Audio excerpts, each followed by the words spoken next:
Boa noite, caras irmãs, caros irmãos do Centro Espírita Humberto de Campos, que nos assistem nestas noites de estudos que nos propusemos a realizar e demais outros que nos acompanham nesse período da nossa quarentena. Que Jesus, o divino benfeitor de nossas vidas, permaneça junto de nós hoje, agora e sempre a nos abençoar. Nós estamos estudando o livro Pensamento e Vida, de minha parte, e nesta noite nós vamos entrar no capítulo 7º, na 7ª lição, que intitula-se Trabalho. Esse capítulo, esse tema está inserido no Livro dos Espíritos, no terceiro livro do Livro dos Espíritos, que trata das leis morais. E no capítulo 3, nós vamos encontrar da lei do trabalho. Na pergunta 674, Kardec formula da seguinte forma para os espíritos: a necessidade do trabalho é uma lei da natureza? Os espíritos respondem: o trabalho é uma lei da natureza e por isso uma necessidade. A civilização obriga o homem a trabalhar mais, porque aumenta as suas necessidades e os seus prazeres. Olha, não deveria ser o contrário. Quanto mais civilizado, menos necessidade, menos prazer, mais obrigações, né? Fugir da superfluosidade. Por isso que precisa trabalhar mais, pelas suas necessidades e pelo prazer que lhe é gerado. No mesmo capítulo, parte do Livro dos Espíritos, no terceiro livro, na pergunta 715, Kardec formula da seguinte forma para os Espíritos de verdade: como pode o homem conhecer o limite do necessário? Realmente não é fácil conhecer o limite do necessário. Aquele que é ponderado o conhece por intuição. Muitos só chegam a conhecê-lo por experiência e à sua própria custa. Quando a pessoa tem certa ponderação, ele consegue discernir a necessidade de um e a necessidade do outro, o necessário e o supérfluo. Entende? É muito importante a gente analisar isso. Emmanuel inicia maravilhosamente: se nos propomos a retratar mentalmente a luz dos planos superiores, é indispensável que a nossa vontade abrace espontaneamente o trabalho por alimento de cada dia. Trabalho como alimento de cada dia. A vontade tem que atuar para que a gente compreenda a necessidade do trabalho. No livro Jesus no Lar, no capítulo 45, tem uma passagem muito interessante que se chama Imperativo da Ação. Na conversa acalorada dos apóstolos, Jesus observou a colocação de todos, como sempre. Felipe falava que para adentrar-se no reino dos céus era necessário a dedicação para a meditação, pela meditação. Tiago, retiro espiritual. João, a adoração constante. Bartolomeu refere-se ao jejum, a necessidade de jejuar. Aí Jesus, diante dos questionamentos, do debate, ele vira para Pedro e fala: Pedro, qual a água que desprende miasmas pestilenciais?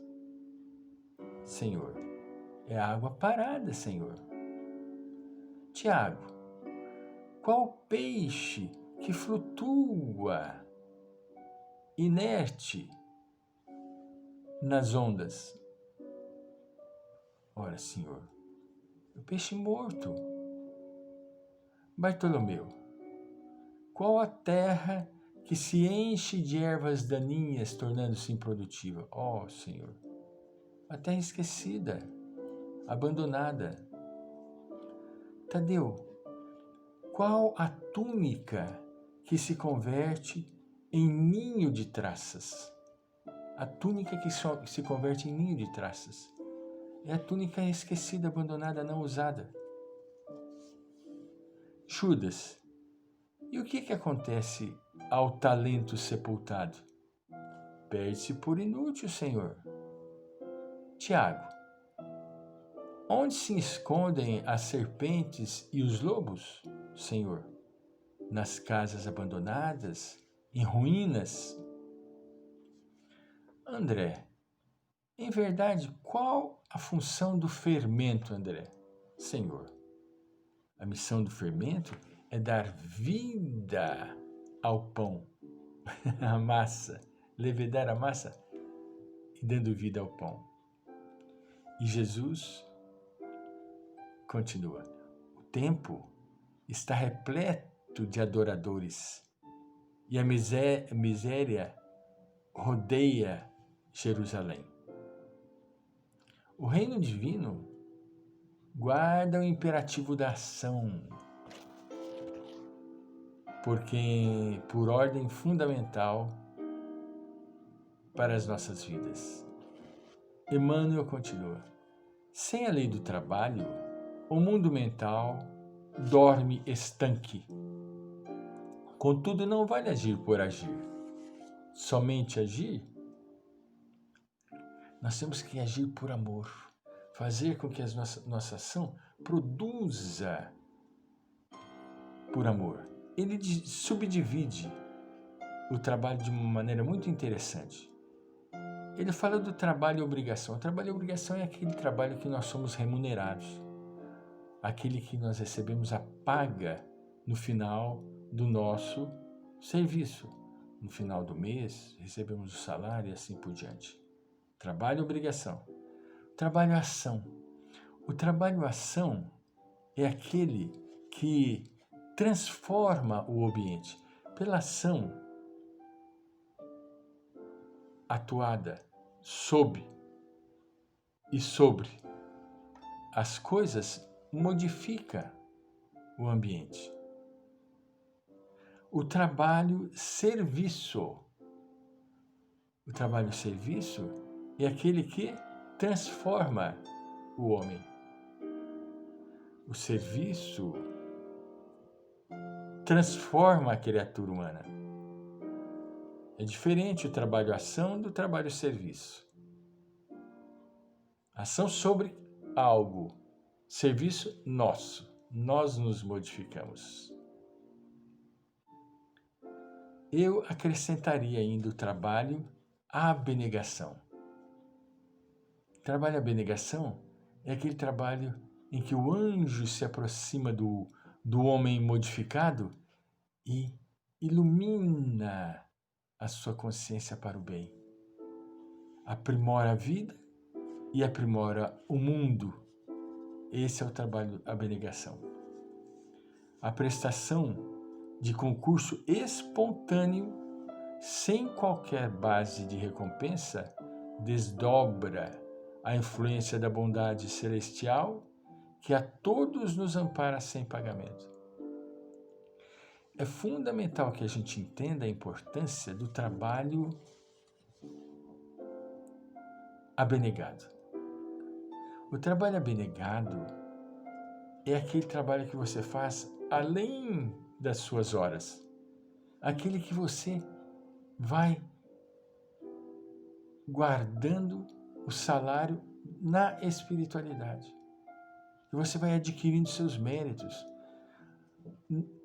Não podemos nos prolongar demais, mas os bônus, chamados bônus horas na espiritualidade, no nosso lar vamos estudar especificamente o bônus hora.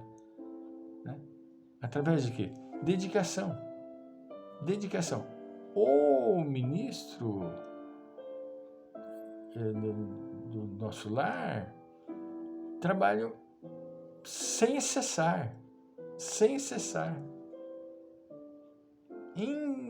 ininterruptamente. Emmanuel, ele termina assim: nos domínios superiores, quem serve avança, para os cimos da imortalidade.